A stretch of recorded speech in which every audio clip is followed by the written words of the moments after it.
And if I was to tell you to name some gemstones that you know, at some point, ruby comes into play.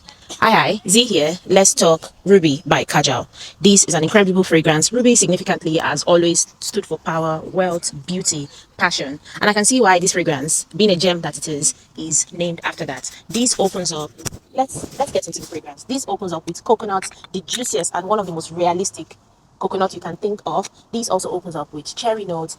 This is a fruity bomb. There's pineapple in there, which you can get from the first burst of the fragrance. And there's just something about the cherries that is done right. It is juicy, it is sweet, it is just intense. And then for the base note of these, you have musk, vanilla, amber, benzoin, and tonka bean.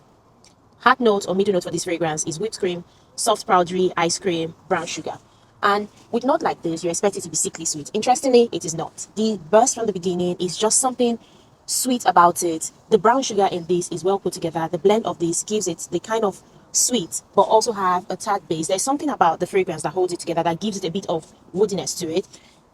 And honestly, when I first smelled this at the niche event a few days ago, I knew I had to add the fragrance. I'm on a no buy, like I said, but I had to break my no buy for this fragrance because there's just something ever so sensual, something so rich, something that evokes the depth of a ruby gem in it. It is just elegant. People throw the word elegant carelessly, but this is really elegance and opulence in a bottle.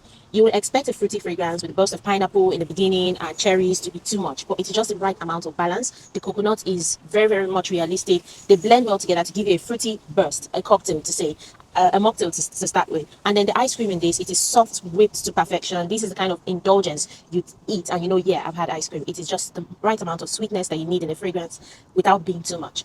This also settles down to be something more soft. The cherry note stands out so much in this. Even if you don't like cherry, something about the way the cherry in this fragrance is done, it stands out. It gives that kind of like fresh off the farm, crushed beneath crushed and given fresh from the presser. That is the kind of vibe it gives. It is sweet, it is indulgent. This is a fragrance that I'm going to have heavy on my rotation for spring. And I can see why some people say, oh, this is maybe some kind of like date night fragrance. This is going to be their special fragrance because this embodies beauty as well. And I'll say this is a very much unisex fragrance. To me, many people will think, oh, because it has cherries, it has brown sugar, musk, amber, and benzoin, is going to be a fragrance that is going to be feminine. No, this is very much unisex. I would love to smell this on a man. I would love to smell this on someone. And you know how it goes with fragrance like this. These are fragrance people might want to make a special occasion fragrance because to smell this good, it's incredible. So yeah, that is my thought about this.